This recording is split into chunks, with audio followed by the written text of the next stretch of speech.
It's time for a little comedy, a little content, and a lot of conversation.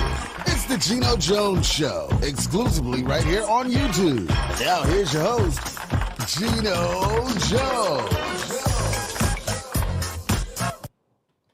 Hey, what's happening, everybody? Showtime, Geno Jones Showtime. I come to you live Monday through Friday, 7:30 p.m. Eastern Time, 6:30 in Chicago, everybody on Central Time. It's about 4:30 out on the West Coast, live in Los Angeles, Las Vegas, up in Portland, Seattle, Bay Area, San Francisco, Oakland. Tell everybody to subscribe to my channel, please. I am so close. Only about, 55 new subscribers. I'll become a YouTube partner. That means that my media company will be, and my YouTube channel, they'll monetize the channel and my company. So it's so important we support Black-owned media. Thank you in advance. You can personally support this Black-owned media company, Zelle or Cash App. You can Zelle it. Use my email address, Geno Jones Show. You see behind me, that's how you spell Geno Jones Show at Gmail. You got that? Or you can Cash App, $Dad G Jones. That's all one word. $, capital D, lowercase a d, capital G, capital J, lowercase O-N-E-S. All right. Today, let me just step off camera just for a second. Today is every day is special, and as my grandfather Conway Jones, the wisest person still to date that I have ever known, he said, "Jeannie, any day above ground is a good day, but today, October 16th, 2025, 30 years ago, oh, by the way, the Geno Jones Show, before I digress, brought to you by CojoLLC.com. Courtney Johnson, if you're looking to buy or sell a home in the Carolinas, South Carolina, North Carolina, give her a call, 843-543-4022, 843 area code 543-4022. So yes, today, October 16th, 2025, 30 years ago today, the Million Man March happened in Washington, D.C., where you literally had 1 million black men from not just all across America, but really from all across the planet, the globe, the world. You had black men that came from Africa, the continent of Africa, from Europe, from the Caribbean. But primarily, it was African-American men came together just for community, unity, fellowship, and it was beautiful. It's been a lot of talk, what happened and, what changes. And well, let's just get right into it. First of all, I remember that day. I did not get a chance to attend. There's not a super long story, but I won't bore you with it. But I remember I just, because this is 1995, in October 16th. And earlier about, let's see, September, July, about 4 months earlier, about 3-4 months earlier, I just started doing a morning show in Detroit, Michigan, Mix 92.3.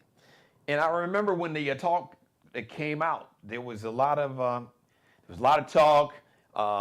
There was some people that, back in the 90s, especially in the mid 90s, Minister Farrakhan, who was one of the main architects behind Reverend Ben Chavis, and a lot of people. I know I'm leaving some names out, but Minister Farrakhan, Louis Farrakhan, he gave like the keynote speech. So there was a lot of chatter, not just among white people, but some black people. So I remember I had just started doing this morning show, and I remember going back and forth with management because we wanted to, me and some other people that worked at the radio station, shout out to my program director at the time, brother named Skip Dillard, we wanted to send buses. And myself and a few others, we wanted to ride along with some brothers from Detroit, Michigan. We wanted to send buses to D.C. So the short version of the story is that didn't happen for a lot of reasons, and I'm not even going to bore you with why it didn't happen, but it didn't happen. But I remember watching all day long because, once again, I was doing a morning show, so my show ended at 10 a.m. And I remember we talked about it a lot. As a matter of fact, I know we had some people who were organizers with the Million Man March on my radio show, because this was 30 years ago. But I do remember that. But I do remember watching, and just the sense of, it was a beautiful thing to see so many brothers, black men, together, and the spirit of genuine love, as people say, that agape love, not the romantic love, but just the love of, from a humanity standpoint. I see you as a black man. I see your humanity. I see myself in you, and I see you in myself. And it was really, really, really, really, for the moment, in the moment, and for that moment, it was needed. Now, I know for a fact there were probably millions of men of all ages that were really touched, and they went back to their communities, and in their own big and small way, tried to make changes and to make a difference. Now you got to understand, and I'm just giving you my take. You don't have to agree. I'm just sharing, living through that moment and being able to look back at it 30 years later. I know a lot of people have a lot of opinions, so you have a right to your opinion. But just my observation that in real time, it did make a difference in a lot of individuals' lives. Now you can say, well, did it make a difference collectively, economically, from a political standpoint? Did we get necessarily more political power? I will tell you one thing. Keep in mind that the Million Man March was in 1995, and in 2008 we had the first black president. The real, not Bill Clinton. No. The first African American president, Barack Obama. And it was moments like that inspired a lot of people. Now, I'm not saying that the Million Man March was this one singular event that inspired Barack Obama to want to be president, but that moment in time created, even if it was short-lived, a sense of community and unity. Now, did we still have, problems, in cities and in towns and communities where poverty and a lack of opportunity would purposely existed, which is a whole nother thing, because I explained to people, show me a neighborhood that has been disinvested in terms of jobs, opportunity, education, and in those same communities that have been disinvested in with opportunity, educational opportunity, opportunities to get an education or job skills or training that have been disinvested in terms of just overall support for the community, affordable housing and health care, including mental health care. And I'll show you, show me an area where there's despair, lack of hope, poverty, and in these same communities, guns and drugs flooded into that community from outside the community, because nobody in these neighborhoods that people refer to in cities from New York to Chicago to LA to Atlanta, you name it, Newark, wherever, people in those neighborhoods, they don't manufacture guns, they don't make guns. The drugs that come into the community come from outside the community, so that's a whole different show. So you could make an argument that collectively did that Million Man March make that much of a difference in terms of a policy collectively for black people and for black men specifically, since we're talking about the Million Man March? No, it didn't. But it was something that was needed at that moment. Now, we can debate on whether it was a success or a failure, but that depends on who is making the judgment call. And no one person has the right to determine for the collective or the group whether or not the Million Man March was a success. In real time, that moment in time, the Million Man March was absolutely 1,000%. It was a success. Just from a standpoint of community and bringing 1 million black men together who were able to tap into a wide array of their emotions, even if they couldn't verbalize it, because society has basically conditioned and taught and reinforced men. It has really stifled men in general as a species, and specifically black men, because we've always got the layer of racism, and especially in America, even though racism is global, but just you have to add that extra layer where this country has demonized and criminalized our presence, our black skin and our presence. Just being a black person existing and living has been criminalized since this country was founded.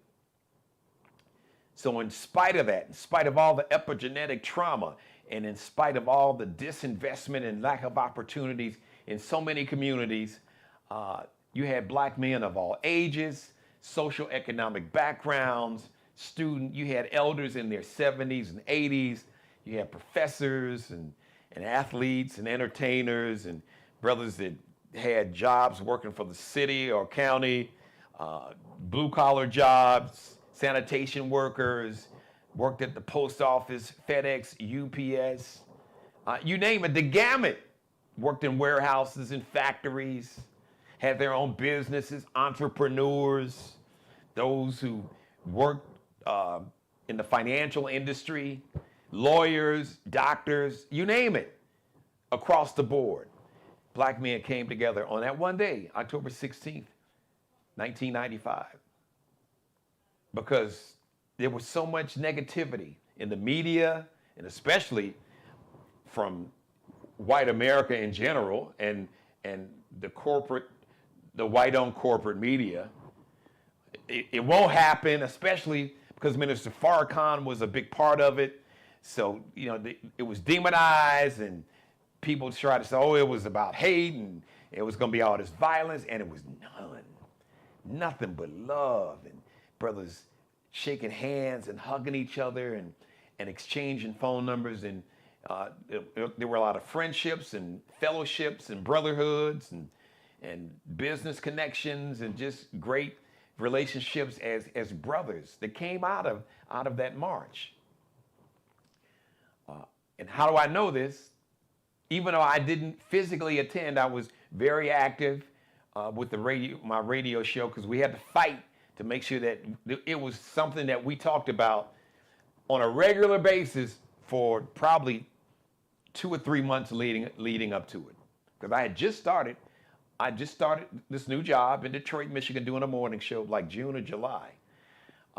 And from like almost day one, very early on, one of the things that I made it a point that we wanted to tell the story. We wanted to invite people who were part of putting it together, especially in Detroit. It's got a very rich legacy of social justice warriors and activists and civil rights, the home of Rosa Parks. I could go on and on and on.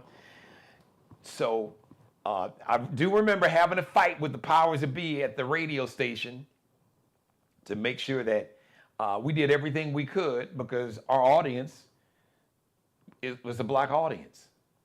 So, we had I had a responsibility to use the platform, even though I didn't own the platform because I didn't own the radio station. But the bottom line is the radio station had a license. And in that license, it clearly states in that license that any radio station will get from the FCC. They have an obligation. Part of the agreement when you get a license from the FCC for a radio station is to serve the community. And the community that we served was the black community in Detroit, Michigan. We were the #1 adult black station in Detroit. So it was great. I wasn't happy that I wasn't able to make it, but I had to,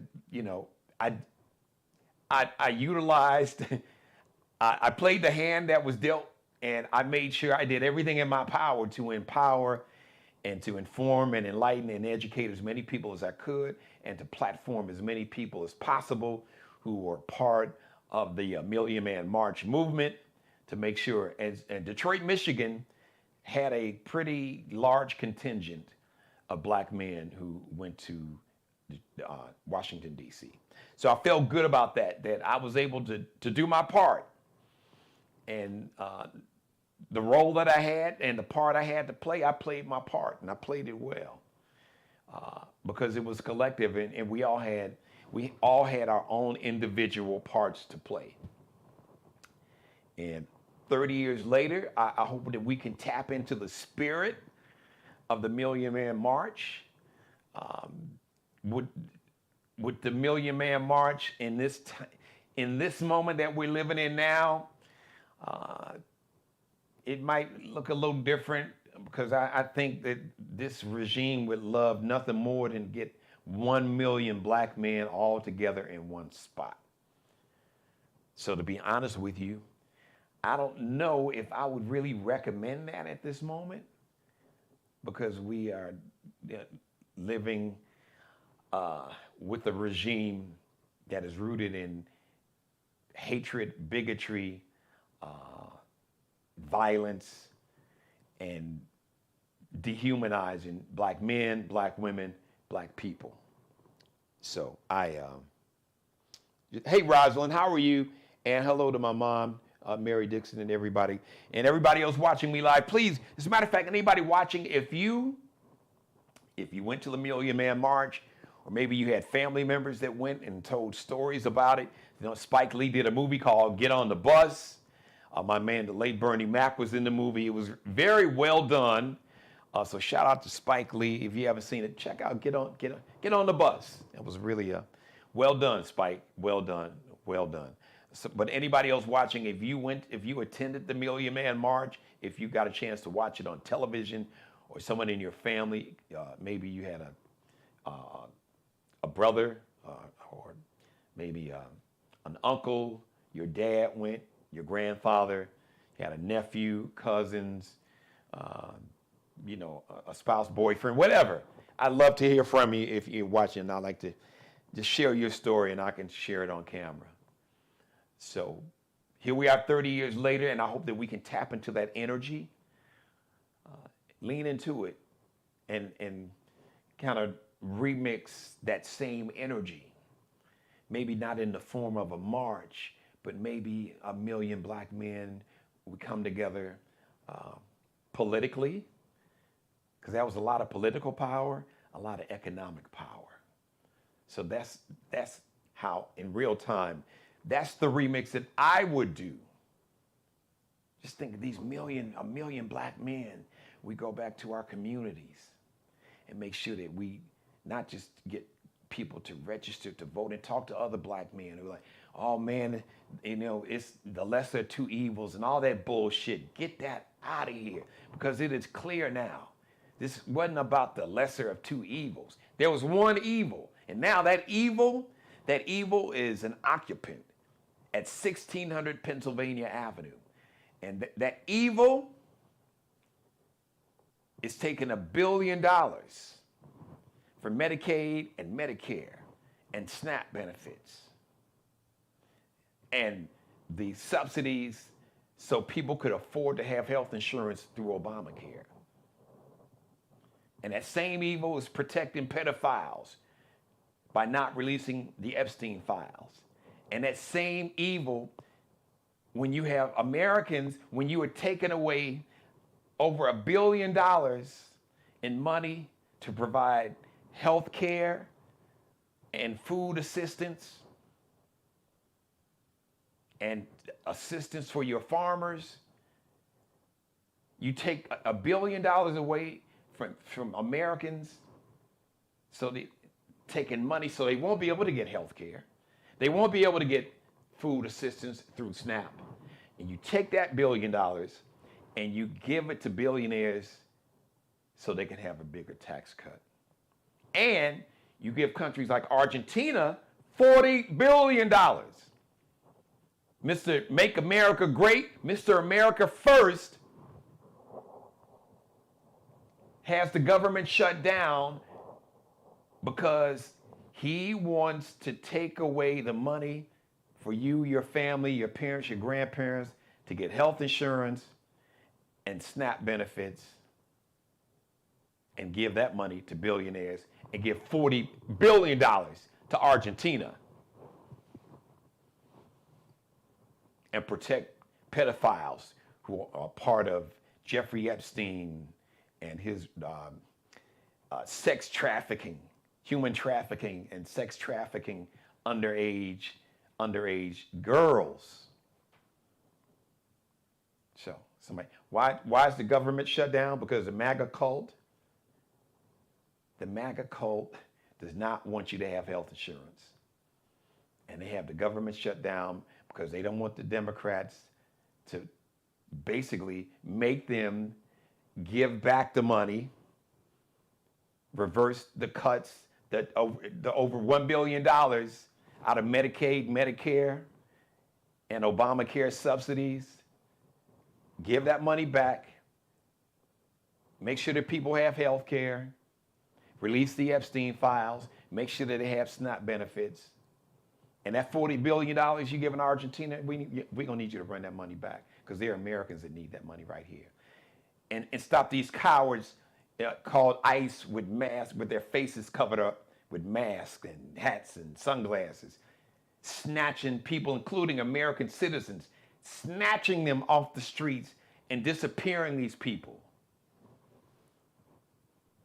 So that's the energy. Hope that is my call to action to all of us as black men and humans, but specifically black men, since today I am honoring, recognizing, and today's monologue and show is to honor the 30-year anniversary of the Million Man March. Let's tap into that energy. Let's get a Million Man movement to get out and to take, because the Supreme Court is doing everything they can to allow, especially these southern states, to try to strip away all the political power that black Americans have. But we always figure out a way. So whatever the Supreme Court does, they say for every action, there's an equal. I'm paraphrasing. There's an opposite and equal reaction. That's a bad paraphrasing, but you probably heard the statement. So that Million Man energy, that's my call to action. Let's get a Million Man movement, political and economic movement. Let's start with a holiday blackout. A Million Man movement to pull our money out of this economy. Halloween, Thanksgiving, Black Friday, Christmas, New Year's Eve, New Year's Day. Holiday blackout. Let's take our money. Let's anti-DEI our money out of this economy. Let's anti-DEI our talent out of the NBA, the NFL, college football, college basketball, entertainment, baseball, you name it. Let that be let that be the evolution in terms of the energy that produced the Million Man March 30 years later. Let's get that same movement of a million men and create a powerful economic and political movement and social movement to make sure that we protect each other. And let me close by saying a couple things. Let's take that same energy.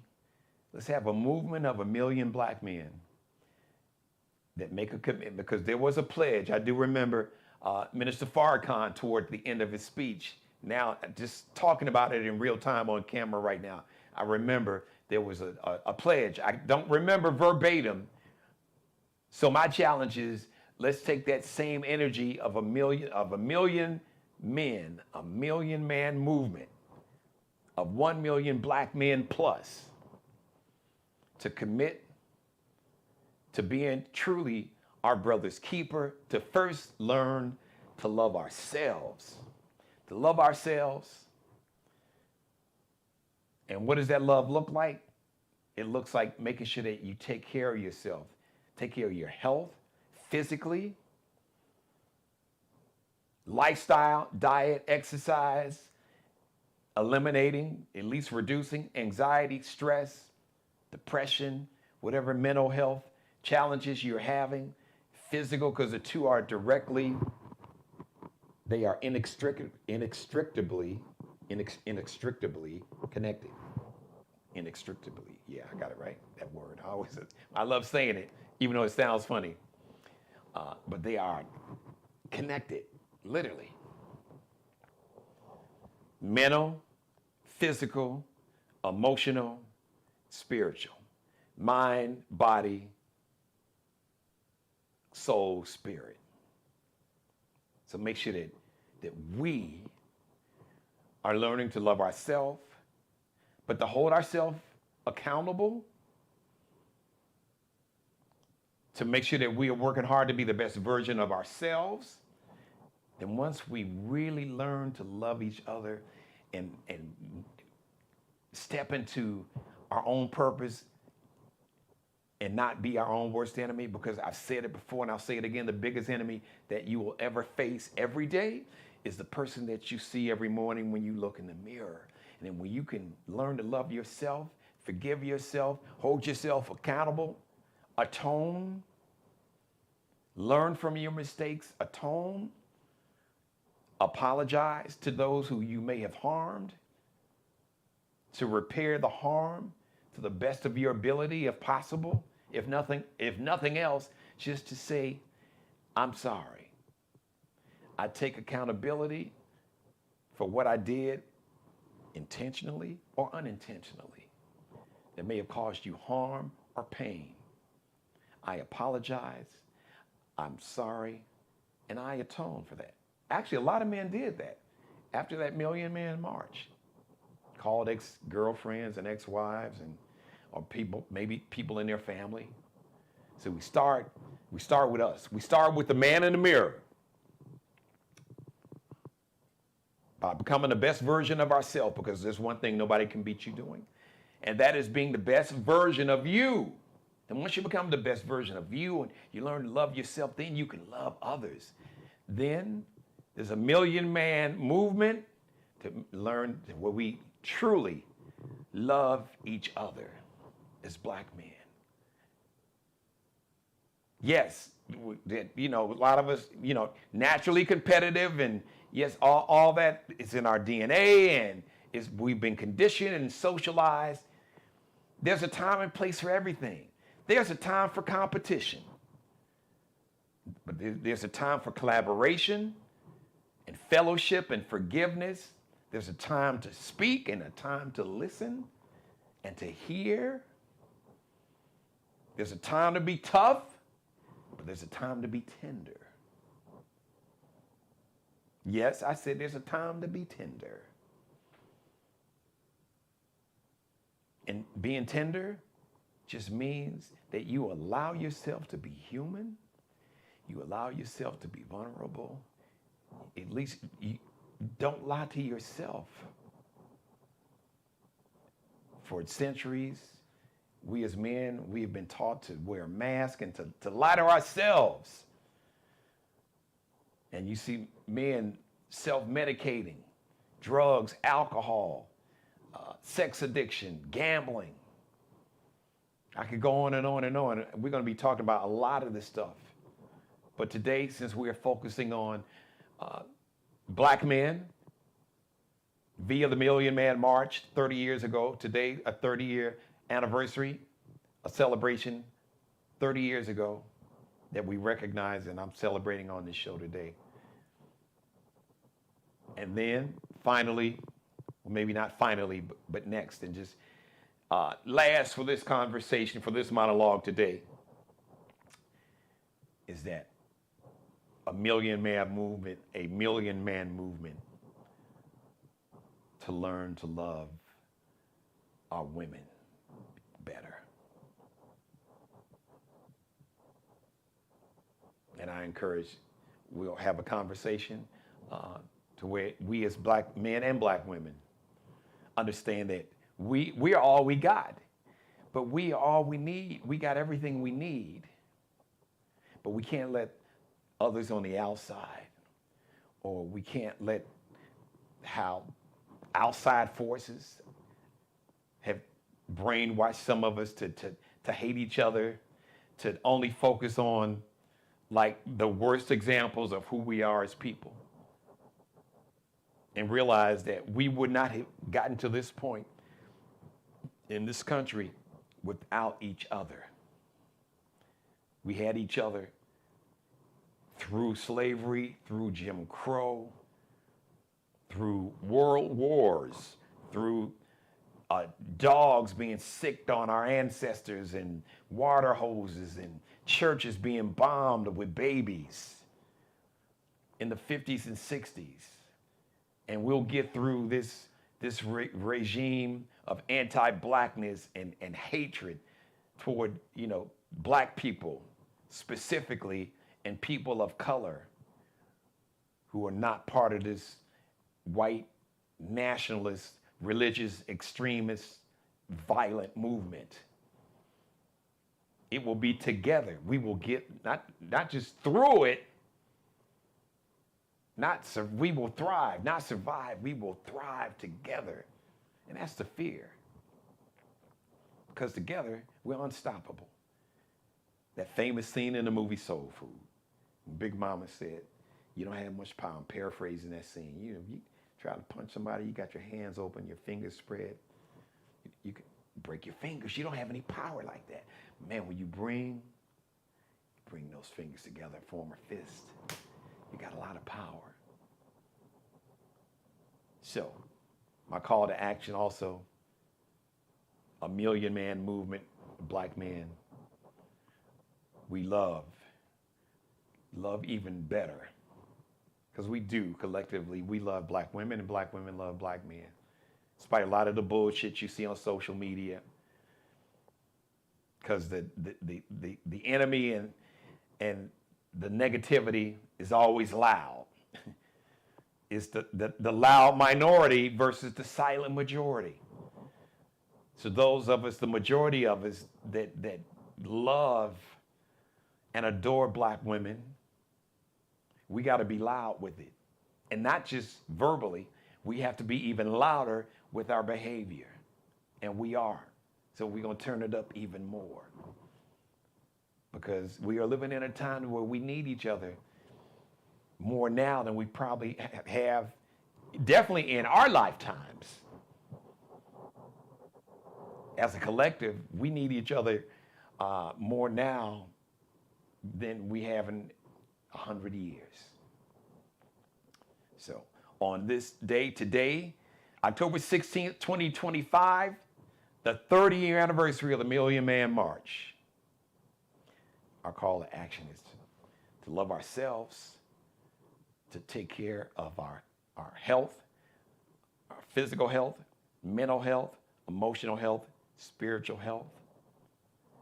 Love ourselves, forgive ourselves, hold ourselves accountable, look in the mirror, take accountability, apologize, atone, but forgive yourself. And then tap in to being the best version, tap into you and tap into what will make you the best version of you.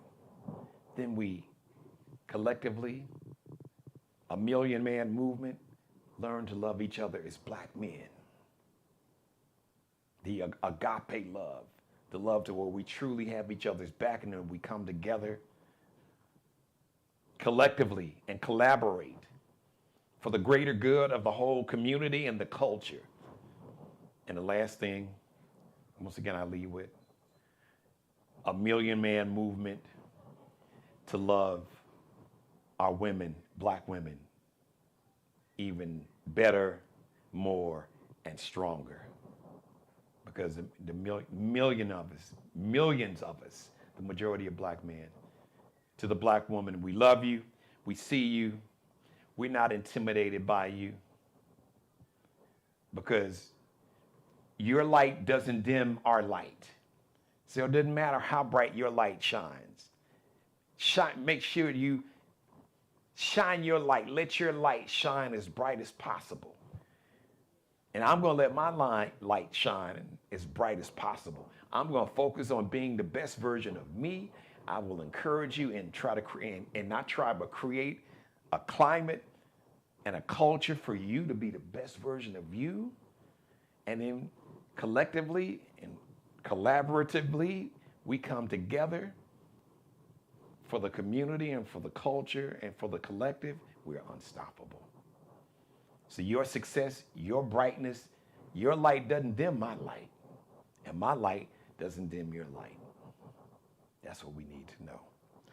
All right, listen. Thank you, everybody. Thanks, everybody watching. Shout out to Rosalind, and thank you to my mother, Mary Dixon. Let's love ourselves, each other. Start loving. Yes, thank you.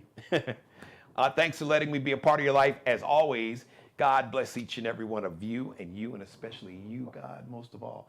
Thank you for letting me do the Geno Jones Show live Monday through Friday, 7:30 p.m. Eastern, 6:30 Central Time, 4:30 p.m. out on the West Coast. Tell everybody to subscribe to the channel right now. All right, go ahead, copy the link, copy and paste it in an email, text message. You can share the show, share or tag everybody that follows you on social media. You can do a screenshot, grab some of this monologue because it was powerful, and share this with everybody. Tag everybody, chop up a couple pieces of the video. You can break it up. You don't have to send them the whole show. You can just pull a minute up, 60 seconds of it, or 90 seconds, 2 or 3 minutes, and just chop it up into several little small pieces of video clips and send it, text it to everybody, because this was an important monologue about black love, which leads into just humanity. Because when you love yourself, it's easier to love others and to see the common humanity, which is something we all share, regardless of whatever background or how we identify ourselves, or how we are identified by society or DNA.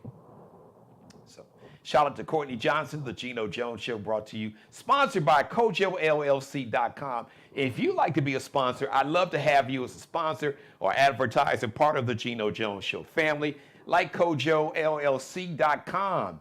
If you're looking to buy or sell a home anywhere in the Carolinas, South or North Carolina, you can reach out to Courtney Johnson. Tell her you were watching the Geno Jones Show. It's the 843 area code 543-4022, 543-4022. If you would like to be a sponsor of the Geno Jones Show, if you'd like to advertise to be a sponsor like Courtney Johnson, I'd love to have you. If you would like to support the show financially, your financial support is greatly needed and much appreciated. It is so important that we support Black-owned media with our views, our clicks, but we need your dollars, and the show needs your dollars in our media company. So you can contribute, you can support the show financially via Zelle or Cash App. You can Zelle the show. No amount is too small or too large. It could be $5, it could be $5 billion, and anything in between. You can Zelle, use my email address, which is my name. That's how you spell it. You see it behind me, Geno Jones Show @gmail. No, just Geno Jones Show at Gmail. That's my Zelle. So you can Zelle your financial support there, or you can Cash App your financial support. $ Dad G Jones, all one word. $ capital D, lowercase a d, capital G, capital J, lowercase ONES, $ Dad G Jones. Shout out to Markel Bailey, the official barber and hairstylist for the Geno Jones Show. He is the CEO of Designer Cuts here in the Charleston, South Carolina metro area. Check him out on Instagram. Kel B Cutting Up, KELBECUTTINUP. He'll get you in there. Him or his team of barbers. They're the best in the business. Shout out to Allie Jones, the official wardrobe consultant and stylist for the Geno Jones Show. Fashion designer, future superstar, supermodel, and DJ. Check Allie Jones and her Lexi Jones collection out on IG or Instagram, LX.NCL_.